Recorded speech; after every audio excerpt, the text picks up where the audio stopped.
We're very pleased to welcome to our conversation today, Dalithia Smith and Shelly Peet. Senior Vice President and Chief Human Resources Officer Dalithia Smith serves the Oatey Company and its employees globally as the creative driver of their human resources strategy.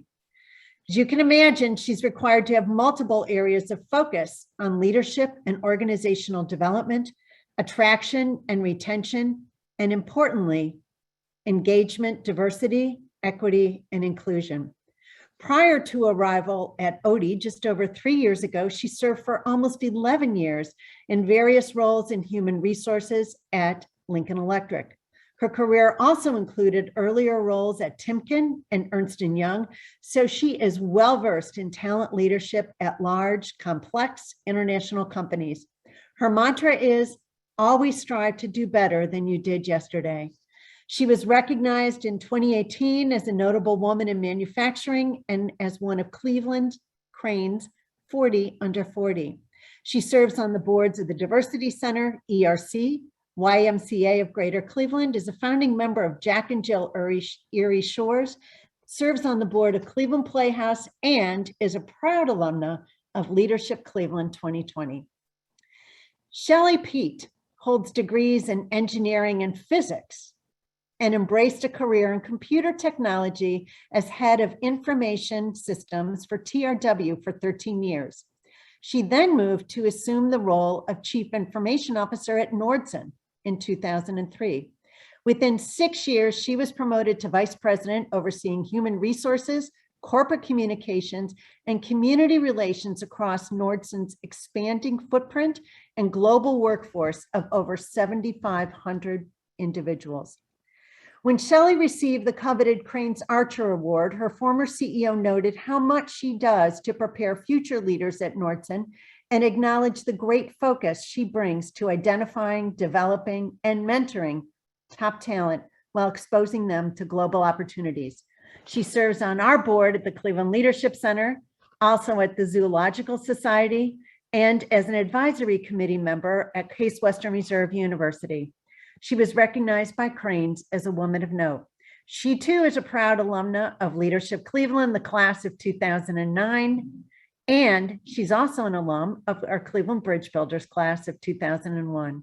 We are grateful for the gift of time and expertise of these women as they guide us on how to work or return to work. I turn it over to you.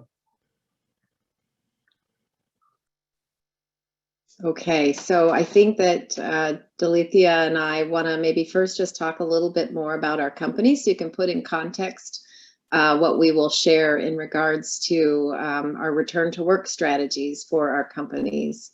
Dalithia, do you want to go ahead and start? Sure. Just so as a very high level overview, Oatey Co. is a global plumbing manufacturer, and we have a focus on rough plumbing. We like to say things primarily behind the wall, if you will, as it relates to plumbing, but we are a global manufacturer located in the US, Canada, Mexico, and China. Okay, and Nordson, we sell to other manufacturers, so a lot of people don't know who we are. We have precision dispensing systems, we have test and inspection, we serve industrial, medical, and electronics industries. So rather diverse company. Our revenues are about 2.1 billion. We have around 7,500 employees around the world, so also global. I think we're at about 35 countries, maybe more. And I actually looked up to see we have 26 locations within the US. So we're kind of scattered around, for the number of employees that we have.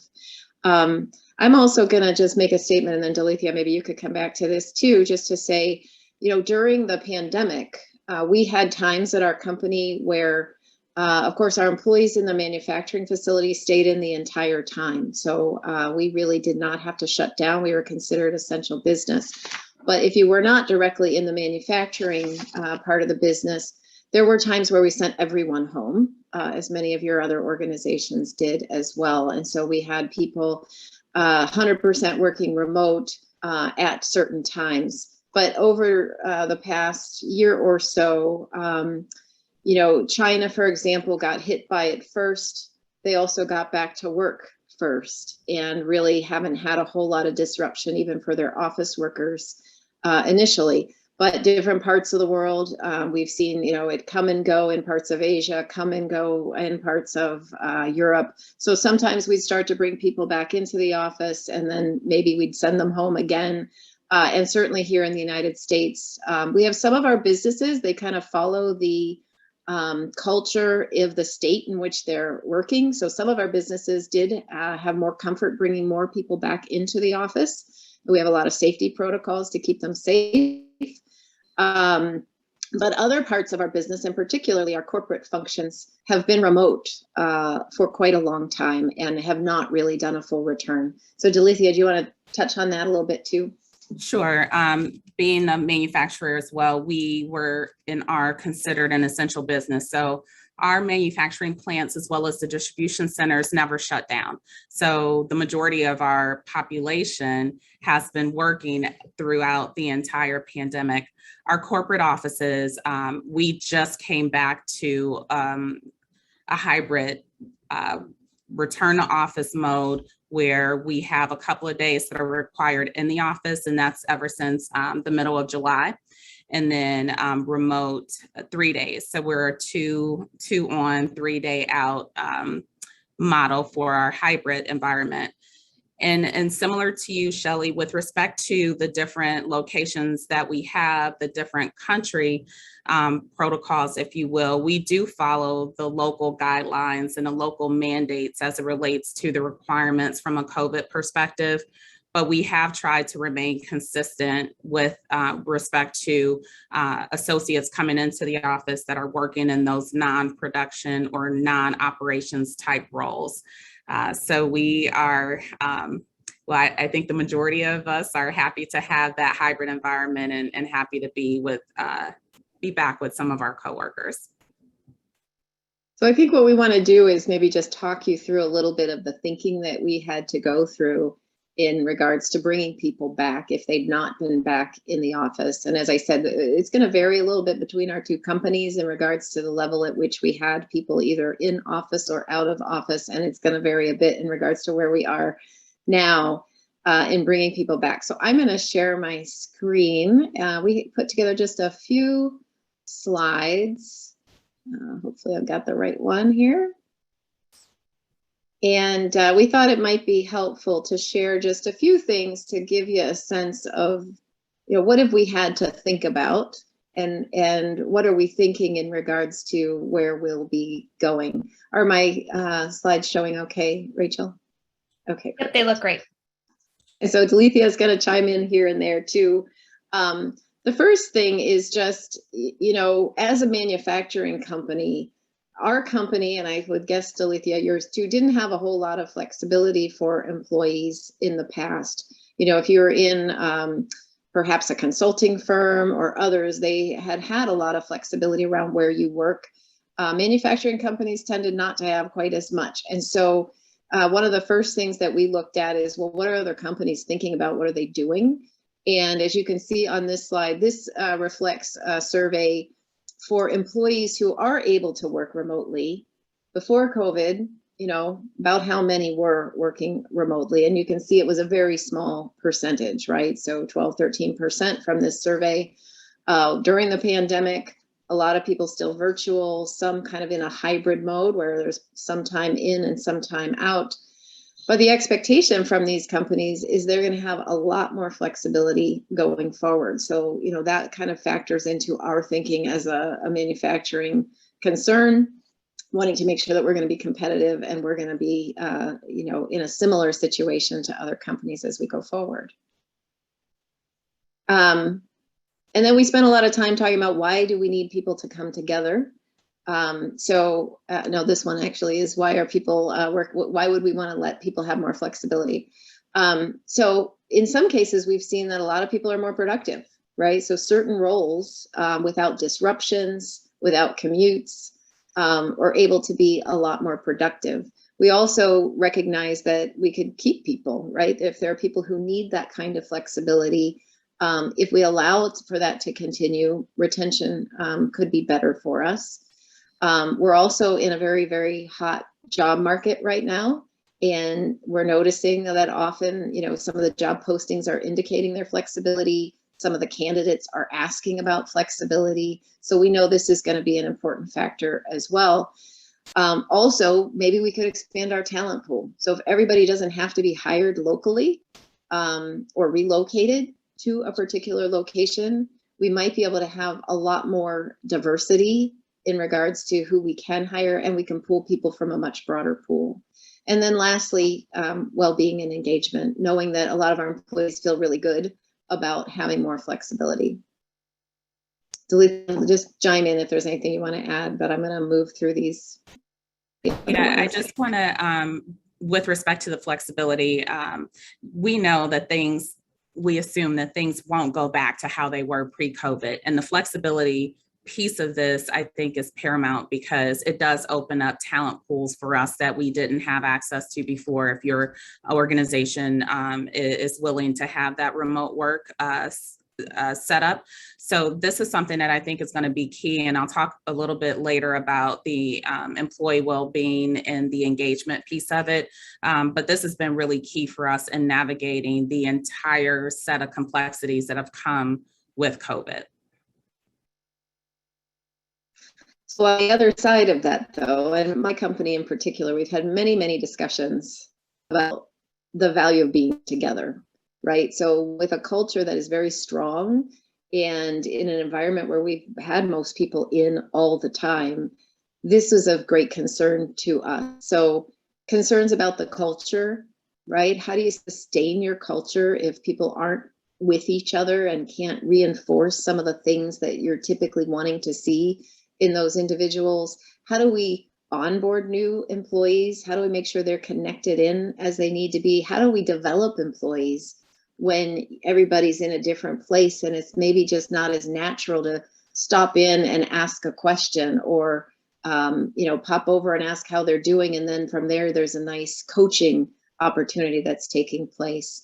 So everything here, I'm not going to walk through all of it.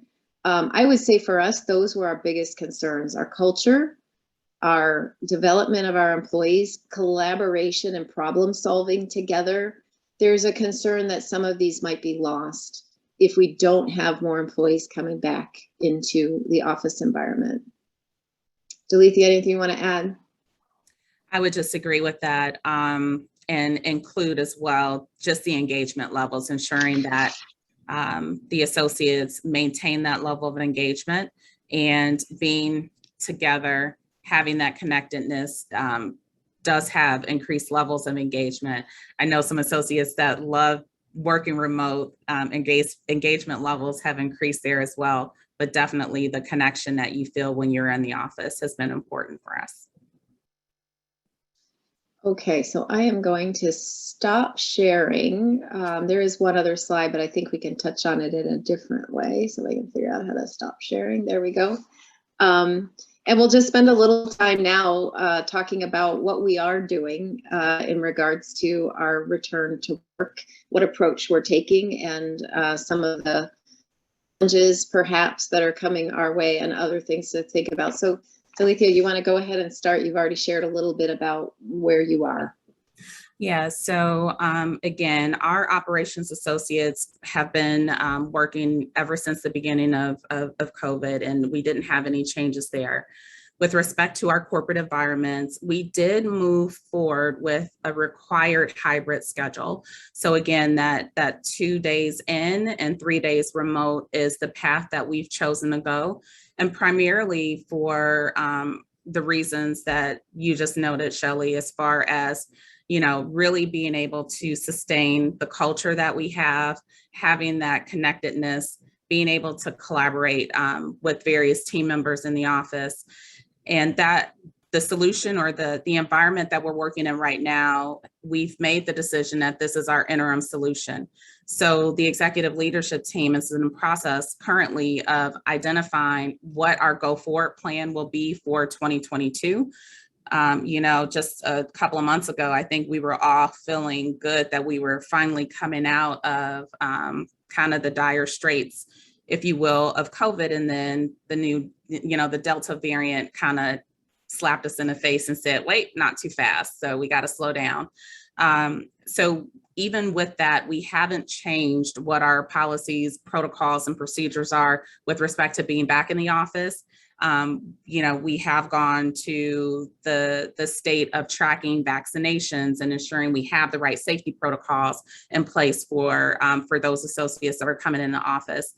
So we've had numerous discussions on the value of being in. Do we go 100% remote? Do we do this by position? Do we review our decisions by position? And collectively as a team, we decided there is value in having everyone come in a couple of times a week for various reasons. And it's worked very well for us thus far. The majority of our associates have been on board with that. Just a couple that feel very strongly that they're not comfortable being in the office for various reasons. And we worked through those things. But there is a sense of energy and camaraderie that we've experienced, not knowing what was going to happen with bringing everybody back in mid-July. And so she's a little further ahead of Nordson in terms of an overall strategy. So we have been working through this during the summer. As I said, some of our locations have pretty much had everyone back. If I think about Colorado, if I think about Georgia, those were environments where, they were a little less cautious throughout the whole pandemic in regards to what they wanted to do with their employees. And we allowed for our locations to make these decisions independently. But we recognized that we needed to come up with a strategy that could work for us globally. And so where we are right now is just at the beginning of it. And we are going to allow our division leaders to make decisions about what kind of a hybrid work environment they'd like to provide. We started with the idea that we'd have a minimum of 3 days in the office for everyone, but we've actually had some revisited discussions about that over the last few weeks, as some of our divisions have said that's not enough flexibility for us. Some of our corporate functions are feeling that way as well. So what we've decided is we're instead putting out to the organization the concept that we are a work in the office / work environment culture.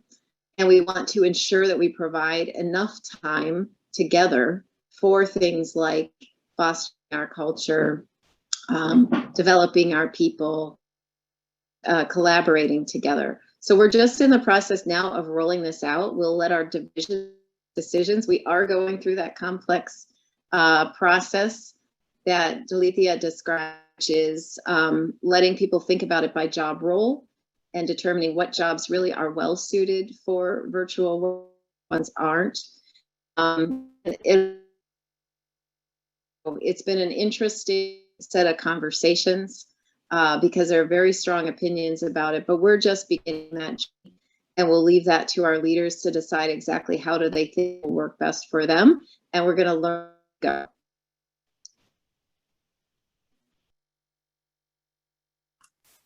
So Dalithia, do you want to jump in with some of the other things that you've been focusing on in your business? Absolutely. And I mentioned earlier, as Shelly was going through the slides, the focus on associate or employee well-being. We've had a significant focus on mental health and associate well-being throughout the pandemic. We've all seen the studies, discussion in the news as it relates to these are highly stressful times. Associates are feeling, high levels of stress, burnout. Everyone, from the time this started back in March, if you will, when we went into kind of a work from home mode, levels of isolation, loneliness, not knowing when you're working remote, not knowing when to make that separation or that break. So we've been very intentional to do everything that we can to assist associates from a mental health perspective.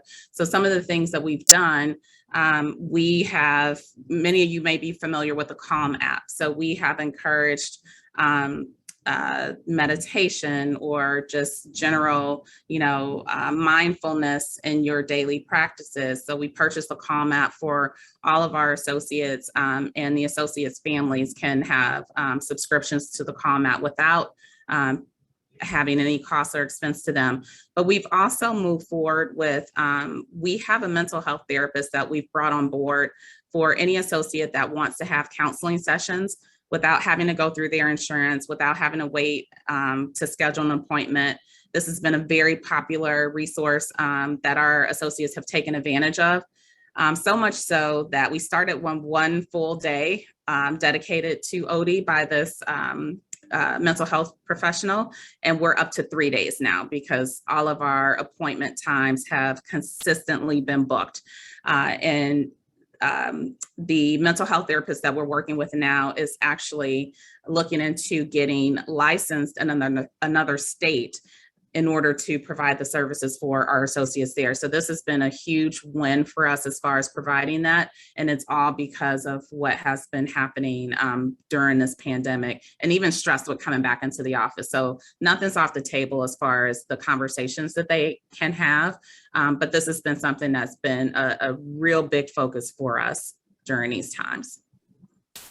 I was really impressed to hear everything that that Oatey is doing around that, and I think there are lessons for a lot of us to learn because we have EAP, but it's nothing like what the services are that they're providing. And I do think it's really important because one of the things that we are seeing now as we're talking about coming back into the office is for those employees who really have not done that for this entire time. It's a very, very difficult shift, right? I refer to it as a change management activity for all of us, right? Because we all have to recognize where people are on that change curve and help them along. But I do think from a mental health perspective, particularly with the uptick in cases right now, as people even contemplate the idea, it's a challenge, right? They've got their lives that have been working a certain way for quite some time. They're concerned about the health of themselves, their children, maybe elderly individuals that they have to work with on a regular basis. So I think that's a really important thing that your company's doing. And I think more of us probably need to be thinking about how do we go beyond what we've done before. We've had other discussions in our company about, do we want to mandate vaccines as we start bringing more people back? We've had conversations about should we require visitors to be vaccinated. We've had conversations about do we allow people to travel if they're not vaccinated. So at our company, we have put in place a policy that if you're going to travel for business reasons, we want you to be vaccinated. We just started that, so we'll see how that rolls out and how many people are pushing back and how many are getting on board with it. We have not yet required visitors to be vaccinated, but we're considering that right now. And we certainly have decided we will not mandate vaccines at this point in time, given we're struggling to bring in the talent that we need today. However, we're having different conversations about how do we both create incentives for our employees to get vaccinated. And we do have some locations where we're doing that sort of as a pilot. And we are also talking about whether new hires, perhaps will require them to be vaccinated. So Dalithia, I think you're doing a lot of things in this area too. Definitely. A lot of similarities. We also are not mandating vaccinations. We're encouraging. We have offered incentives on an overall company-wide corporate basis, but then also we've empowered our local leaders at the plants and distribution centers to offer local incentives. And some of those things are as fun and simple as a steak dinner for those who, one of our sites did that. That's their thing out there, and that's what they wanted to do. So the incentive for everyone to get to 100% vaccination status was a free steak dinner for the location.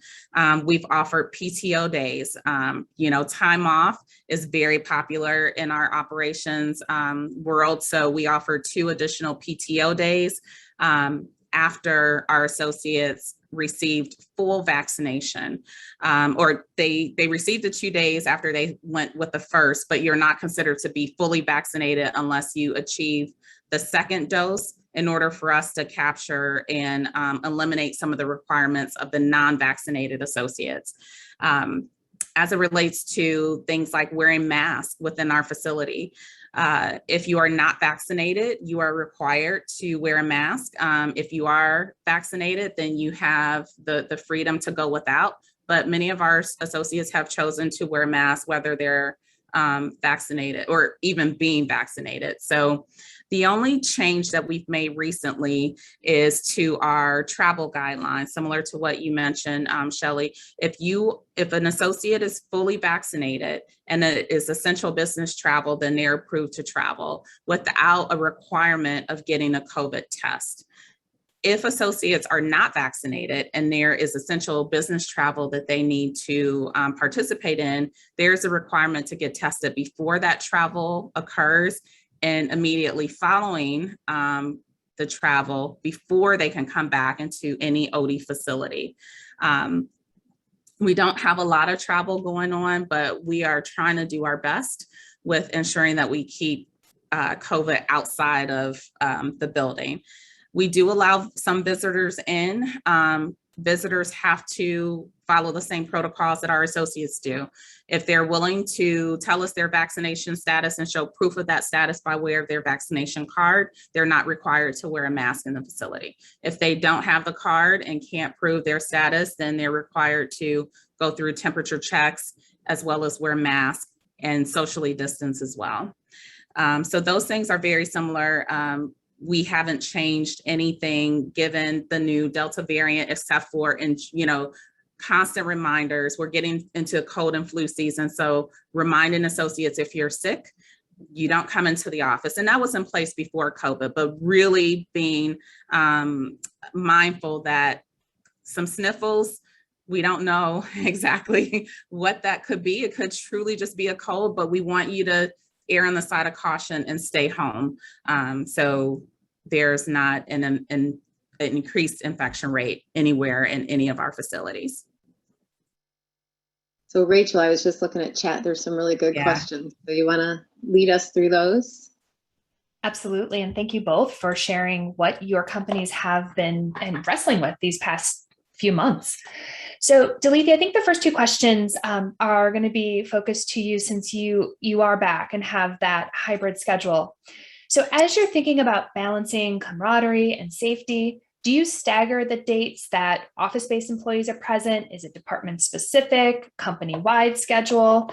And how does that also impact your meeting schedules for everybody, given when people are in the office? Yeah. We actually left the required dates up to the manager to work through and identify with their team members. So there isn't a requirement that only certain teams can come in on certain days. And what helped with that is, given the CDC guidelines as it related to people that are vaccinated versus not. So once we had that news that if you're vaccinated, the social distancing requirements are no longer, the mandate is no longer in place, that gave us a little bit more freedom to say, okay, associates, you can come in. If you're not vaccinated, we're not having to readjust workstations or anything like that. For associates that are not vaccinated, we do have plexiglass dividers that have been installed on workstations. Some managers have identified at least one day that everybody has to be in at the same time. And we found that given the majority of our associates are vaccinated, we haven't run into any issues with staggering the dates or anything to that effect. But essentially, the local managers were responsible or had the leeway to decide for their teams what those days are. Rachel, maybe I'll chime in too, because we're having a lot of discussions and some of our teams are back and they've thought that through. We're doing the same, leaving it to the managers to think that through. We do have a little bit of, I don't want to say concern, but gee, if everybody brought everybody back the same day, that'll feel a little crowded in the office for those, especially those who've been working from home all this time. So we are giving a little thought to that. But I think the main thing they're thinking about is, if we're coming together because we want to collaborate, on what days can we ensure people are together? We do still have a lot of limits on our conference room, seating, how many people can be in there. And so people are kind of puzzling through that too. If I want to bring my team together and we want to meet, how are we really going to do that? Because we don't have a space that's big enough, given that we are requiring more distancing. And then the other thing that's coming into play an awful lot is, well, if I have some team members who are in and some who are still working virtually, how are we going to ensure good, inclusive, and productive meetings? So, for example, we actually just had our board meeting. It was intended to be in person, and some people chose not to come in. So it turned into a hybrid meeting. We ended up, everybody should have their laptop in front of them so that everyone can see each other, and we can make sure that it's a good and meaningful type of meeting. So those are some of the things I think that need to be thought through as we start doing this hybrid work, because it could very well be that teams aren't all going to be together. And how do you make sure it's just as effective as it's been over these last months when everybody perhaps has been virtual on a team? Yeah. Really quickly, Shelly, you bring up a good point. We invested in technology because of the hybrid meetings. So we are a Microsoft Teams organization. That's the platform that we use. And in our conference rooms, we invested in the Microsoft Teams video conferencing, where not only can we see the person on the phone, but they can see into our conference room. So it's definitely that dual vision. We didn't have that before. And that has worked well, as far as at least knowing that, we can see each other. So it helps a little bit with that feeling of really being connected and together on those virtual calls.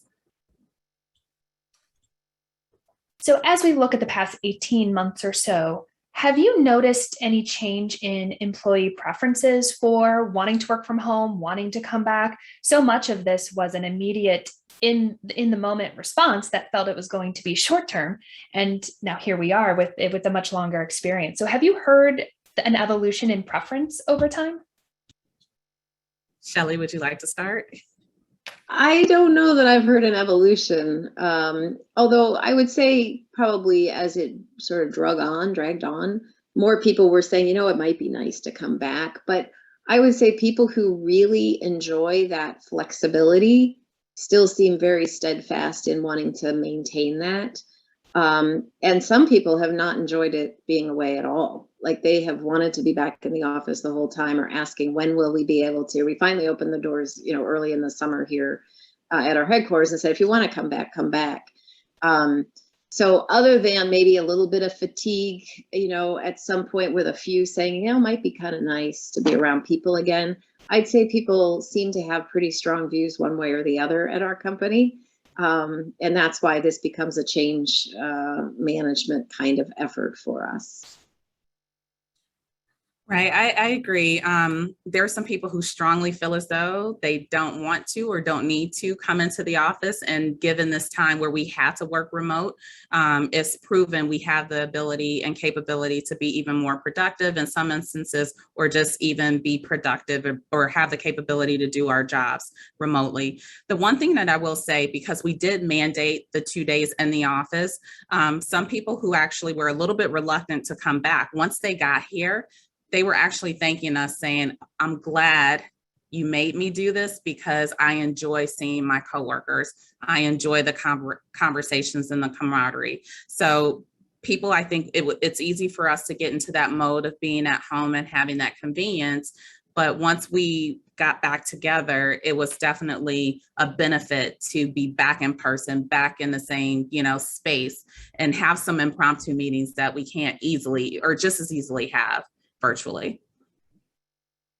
And maybe I'll add to that, we are trying to help some of those employees who are hesitant to come back to just dip their toe in the water a bit. Like, try it out, right? Let's get you in a day, a week. Let's see how that feels. You'll start to see some of those benefits. We're also having to remind them that, folks in our factories and people associated with our manufacturing businesses, they've been staying safe this whole time, right? So trying to help alleviate some of those concerns as well. I did see there was a question here about leadership, so I wanted to touch on, I think our leaders are coming around a bit. So some of them are open to flexibility and have been, and so they're ready to move forward. But some are very traditional in thinking about how we need to do business as a company. I will say one of the biggest changes that I've heard from them is they want to ensure there's not a stigma for people who choose to have some time at home. Because I think there's been, it has been in the past that it was viewed, if you're not in the office, you're probably not doing what you need to do. You're probably not as productive as we want you to be. I think a lot of them have learned through this experience that people can be really productive and people can be very connected, engaged, maybe even given more than they did in the workplace. So I do think just that experience in and of itself is helping our leaders to change a little bit of their mindset around, where do you have to get your work done? And beyond that, we just spend a lot of time trying to help everyone put in perspective the employee experience, right? So we have employees who now don't have to do a commute every day, can maybe get dinner ready during the lunch hour so that it's not a big problem at the end of the day. When children get home from school, they actually could take a few minutes, greet them, set them up for the rest of the afternoon, and get back to work. So we're trying to just help them understand, like, what can flexibility mean to our employees and how much they might appreciate what the company is offering to them, right? So it's kind of a learning journey, I think, for some of the leaders who just prefer, a more traditional approach to how we work. Definitely agree. And that's something that we see the pros and cons. And we're grappling with that because we have a very strong culture and we don't want our culture to erode because we're not together and we don't have that sense of connectedness. I just came off of our executive meetings and our CEO made a comment about stickiness. There's a lot of turnover going on right now. It is truly a candidate's market. How do we ensure that all of our associates truly feel connected, truly feel as though they're part of the Oatey family of associates? So we don't want to lose that. And, how do we keep that feeling if we're never together? So it's not a tough conversation, but a conversation where there's a lot of pros and cons. If I could just add one other thing that we didn't bring up yet that I think is really important is there is some concern about diversity and inclusion around hybrid work. And, if a lot of females, for example, are the ones who choose, they want that flexibility. Are we going to be sure that we're bringing them in to the appropriate degree so that they're not losing something, right? There's a lot that happens in the office around the water cooler, et cetera, where you just have those opportunities to talk with someone, to share what you're doing on a project, to get the mentoring that you're looking for. So that's one of the things we are quite concerned about is in terms of our diversity and who's choosing what, is this going to have an impact in the long run and how can we mitigate that? So you both have referenced the current job market and employee retention and how to be competitive. So what are some of the conversations that you're having around how you keep your organizations in a competitive place, given what the job market looks like these days? Oh, we are experiencing, I'm sure, similar issues as far as being able to attract talent. Given the business that we're in, our business, blessing with this horrible pandemic that's been going on, but our business skyrocketed last year. We're plumbing. So everyone focused on home improvements, remodeling. Our business was just throughout going through the roof, but we weren't able to hire enough people to keep up with the demand. And we're still having challenges with hiring and retaining. So we're taking the approach of really demonstrating to our associates from a retention perspective, the value, the benefits that you get compensation wise, true base salary, reminding of the profit sharing, but also from the perspective of those other benefits. So, the mental health services, the Calm app. We went to unlimited vacation prior to the pandemic hitting. So that wasn't as a result of, but encouraging during the pandemic to take time off. Our managers, we've had some training and some encouragement by our managers to learn how to check in with your associate, not necessarily talking about work, but are you okay? Just showing, that we care. Each of the executive team members wrote a handwritten letter to say thank you to all of our associates. And we have about 1,400 associates globally. We personally wrote letters to say, thank you for working through this. Thank you for sticking through this with us. Thank you for helping us make the products that keep us in business. And so those little things we have found have made a difference, but we still need to hire more, and we're still losing some people. And, you know, that's the reality, but it's just a different world now. And we're trying to be creative in what we're doing to show the value that we have for new associates coming in, and then being able to retain. Anyone that I talk to, I say, with all the companies that are hiring right now, you can be selective. Make sure you're choosing a company for a right reason, not just because that's a company that's giving you the most money, because that's going to turn around. Give it a couple of years, that conversation is going to look much differently, I anticipate, than what it's looking like right now. Yeah, I might just add to that, you know, since we are still working through this whole hybrid approach, and we'll figure out as we experiment a little bit where we'll land. We have had conversations about retention and being able to pull people in. And there is a conversation that goes around, well, what is the culture that we want to have here at Nordson? And we need people who are willing to be part of that. So, you know, as much as we're fearful about, you know, will we lose people? Will we not be able to hire if we don't provide enough flexibility? There's also a conversation, well, if we value time together, we also need people who value time together to be part of the company. So it almost gets you into kind of a deep conversation about who do we want to be? What kind of employees, you know, will be comfortable here? And it's going to be interesting just to see how that plays out. Dalithia, we did have a question specifically around the mental health services that Oatey is offering. Do employees have to pay for those? Is that covered by insurance? Is that offered as a perk of, or an employee benefit? Yeah, so employees don't have to pay for anything. We purposely didn't want this to have to go through insurance because sometimes there's long delays and, you know, when can you get in to see a provider? So we wanted to make this as easy as possible. The company pays for it 100%. No insurance claim is needed, even if you are on a high deductible health plan. So all the associate has to do is reach out to the provider by way of the special link that we have and sign up directly with her. It is 100% confidential. You know, I don't know who meets with the provider.